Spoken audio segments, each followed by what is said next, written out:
As I passed him, he let out this sharp, guttural hiss and lunged at me. Have you ever pulled up to an Airbnb or a rental cabin late at night, looked at the lockbox on the porch, and felt this sudden, weird wave of hesitation wash over you? You know exactly the feeling I'm talking about. You're standing on a porch that isn't yours, holding a key that was left for you by a stranger.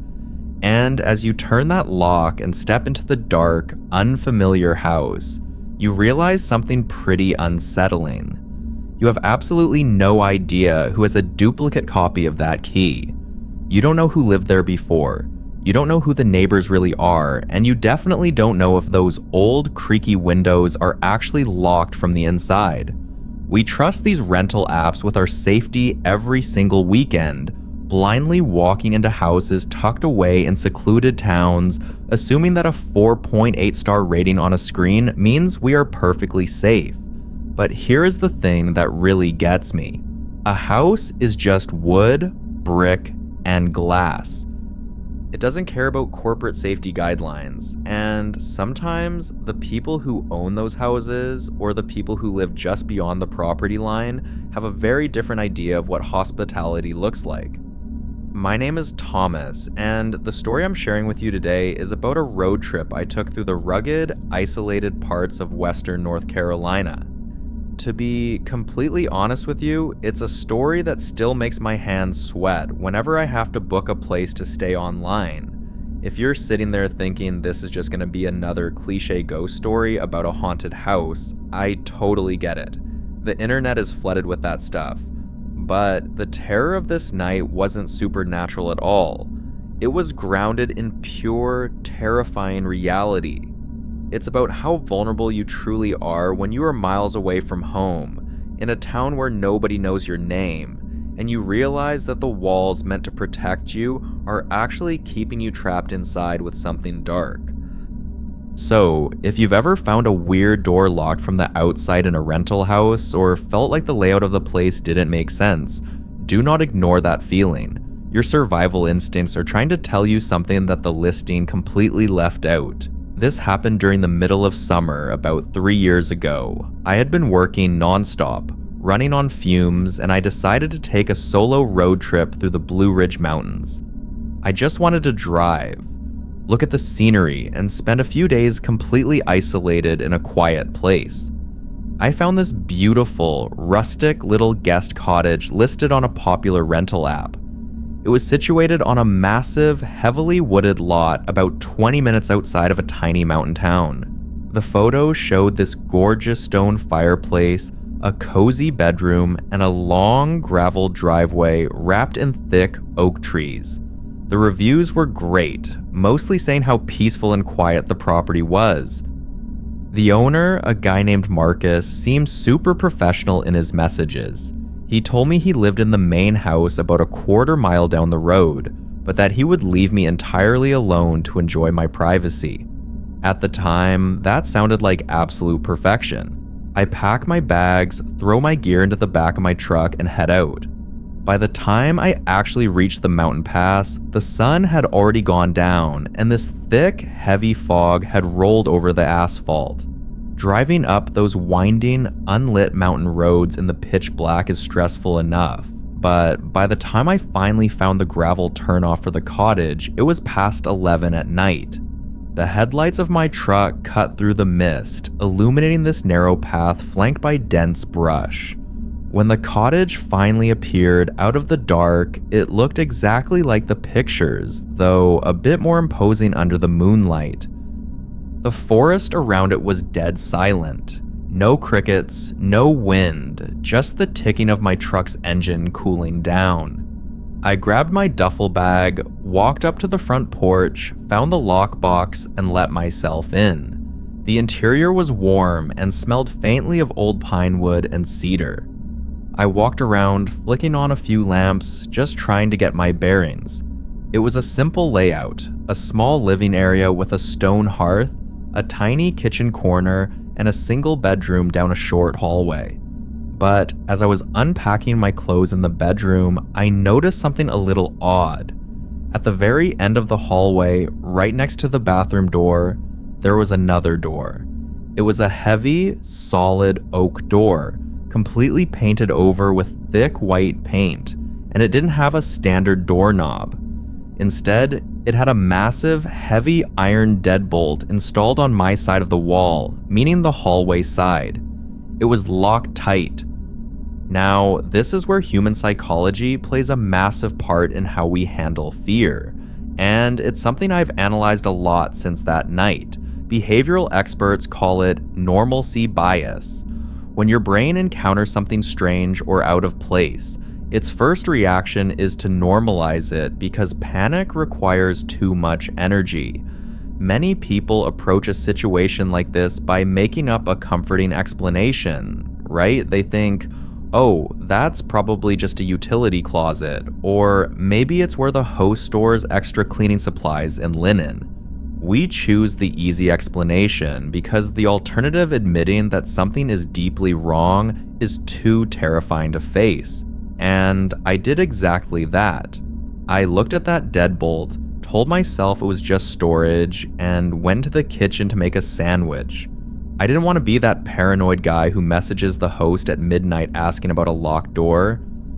I ate my food, read a few pages of a magazine, and around midnight, I turned off the lamps and climbed into bed. The bedroom had a large window that looked out directly into the deep woods behind the cottage.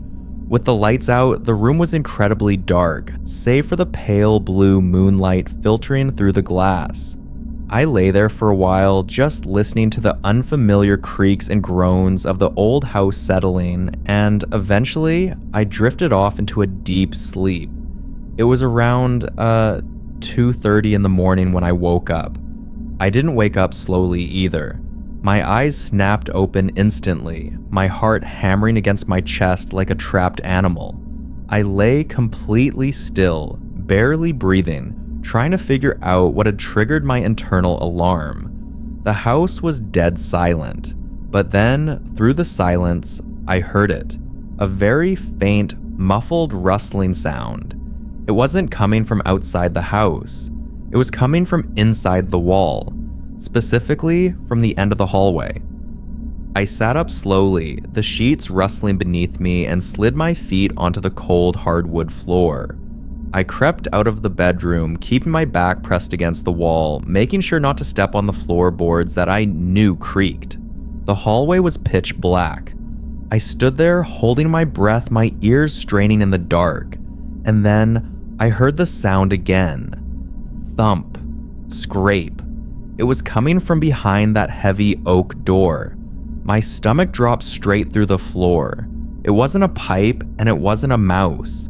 It sounded like something heavy shifting its weight against the wood. And then the most terrifying thing happened. I saw a tiny, thin sliver of light appear at the bottom crack of that painted door. Someone was on the other side of that wall, and they had just turned on a flashlight. I stood there frozen, completely paralyzed by fear, watching that thin line of light bounce around on the floorboards. Then I heard the sound of metal scraping against metal. It was faint, but distinct. Someone was slowly, carefully trying to slide a tool through the gap in the door frame, trying to manipulate the heavy deadbolt from the inside. At that exact second, the normalcy bias completely shattered. The comforting lie about a utility closet died right there in the dark. This wasn't a closet.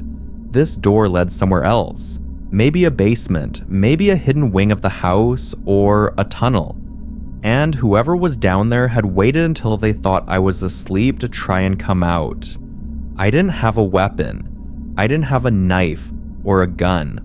All I had was my car keys in my pocket and my phone on the nightstand.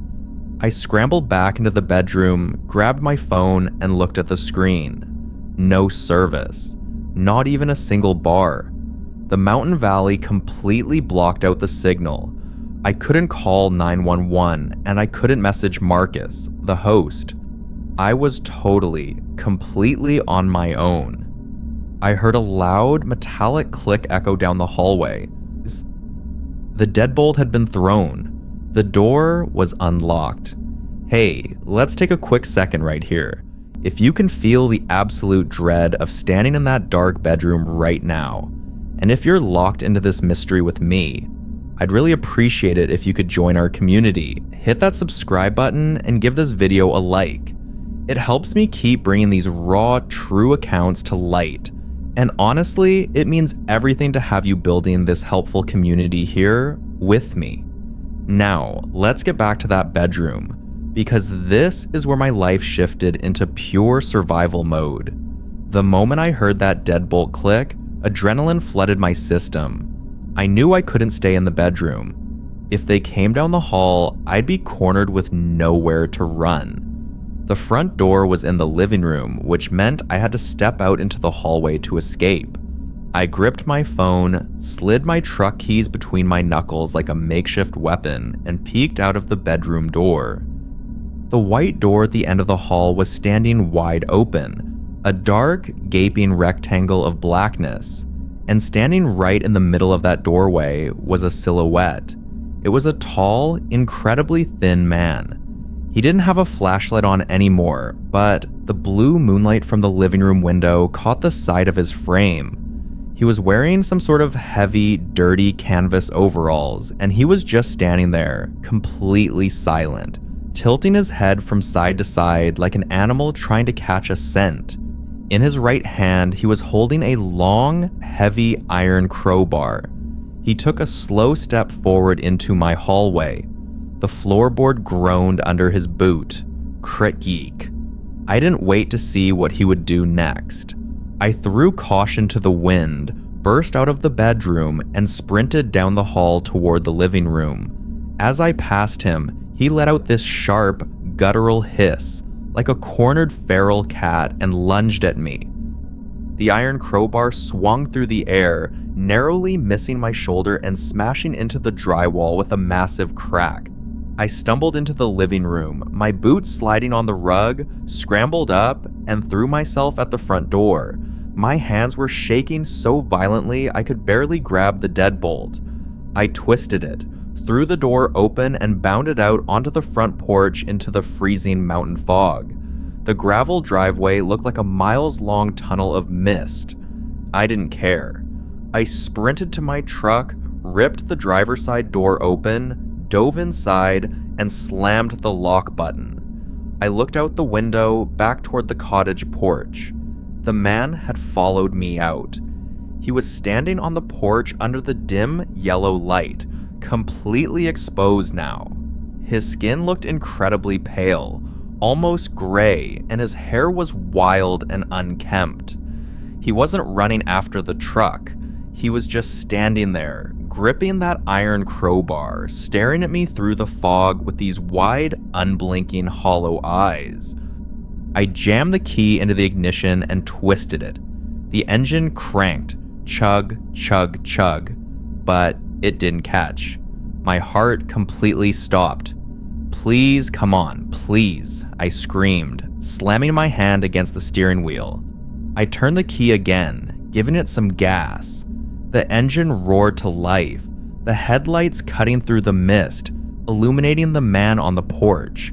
When the bright, high beams hit his face, he didn't flinch. He just slowly raised his left hand and gave me this small, mocking wave. I threw the truck into reverse, slammed on the gas, and tore down that long gravel driveway backward, hitting branches, kicking up rocks, completely blind with panic until I finally hit the main mountain road. I shifted into drive and floored it, flying down those winding curves at 90 miles an hour, not stopping until I saw the bright neon lights of a 24-hour gas station in the town below. I pulled into the parking lot, my hands locked onto the steering wheel so tight they were cramping. I was hyperventilating, completely covered in a cold sweat. Now that I had cell service, I immediately called 911. The dispatcher took my location, and within 15 minutes, 2 local county deputies pulled into the gas station. They saw the state I was in, shaking, barely able to form a coherent sentence, and they asked me to lead them back to the property. By the time we drove back up the mountain, the fog had started to lift, and the first pale light of dawn was breaking over the ridges. We pulled up the gravel driveway, the police cruisers with their blue and red lights flashing against the trees. The cottage looked completely abandoned. The front door was still swinging wide open, just like I had left it. The two deputies drew their firearms and entered the house, telling me to stay by the trucks. I stood there, holding a heavy tire iron I'd grabbed from my back seat, just watching the front door. About 20 minutes later, one of the deputies came out and motioned for me to come inside. He walked me down the short hallway to the end of the wall.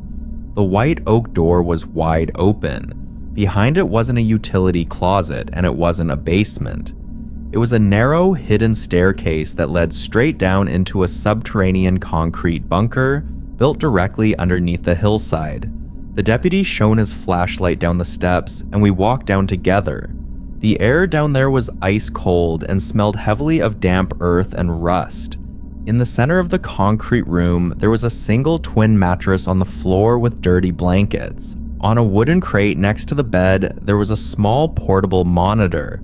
My chest went completely tight when I looked at that monitor. It was displaying a live 4-way split-screen video feed. One camera view was looking directly down at the living room sofa. Another view was focused on the kitchen counter. The third view was positioned right above the shower in the bathroom. And the fourth, most prominent view on the screen was a crystal clear night vision angle looking directly down onto the pillow of the bedroom mattress where I'd been sleeping just hours before. The house had been completely wired with pinhole cameras hidden in the ventilation grates. Whoever was living down in that bunker had been watching every single guest who rented that cottage, tracking their movements in total darkness right beneath their feet. But the thing that made the deputy's face go pale, and the thing that still haunts my dreams to this very day, was what they found pinned to the concrete wall above the mattress. It was a collection of photos, dozens of photos of previous guests, all taken from the hidden cameras while they were sleeping. And right at the very end of the row, freshly pinned with a thumbtack, was a digital photo of me. It had been taken through the bedroom window while I was unpacking my bags earlier that evening. The host, Marcus, was arrested 3 days later at his main home down the road. But here is the terrifying part. During the investigation, it was revealed that Marcus wasn't the guy who was living in the bunker. Marcus had hired a local, unlicensed handyman to help build the cottage years ago, a guy with a severe criminal history who had gone completely off the grid. Marcus claimed he had no idea the guy had excavated that extra room under the house or wired the place with cameras. Whether Marcus was lying to save his own skin or was genuinely oblivious, the police never fully figured it out. But that thin, pale man with the iron crowbar, they never caught him. He vanished into the dense Appalachian wilderness that very night, taking his tools and his records with him. To this day, he is still out there somewhere. He knows how these rental apps work. He knows exactly how vulnerable people are when they travel alone, and he knows how to blend into the shadows of a house you think you've bought privacy in. I never booked an Airbnb or a private cabin rental ever again. If I travel now, I stay exclusively in massive, boring corporate hotels with 24-hour security guards, bright neon hallways, and electronic keycard locks that log every single entry. People tell me I'm being paranoid. Tom, they say, it was a 1 in a million scenario. But those people haven't stood in a pitch black hallway and watched a line of light appear at the bottom of a locked door. They haven't seen a stranger standing over them on a digital monitor. Your brain has these primitive survival radars for a reason. If you ever walk into a rental property and something feels off, if a door doesn't make sense, if you feel like you're being watched, or if the host seems just a little too curious about your schedule, don't be polite. Don't worry about getting a bad review on your profile or losing your deposit. Pack your bags, get into your vehicle, and drive away immediately. because the premium you pay for a little bit of quiet isolation might just cost you everything. Before we wrap this up, drop a comment below and tell me, have you ever stayed in a rental house or an Airbnb that made you feel like you weren't completely alone? I read through your comments every night in the archive, and I'd love to know what you found. Stay safe, verify your locks, and always check the walls before you turn out the lights. You've got this, and I'll see you in the next archive.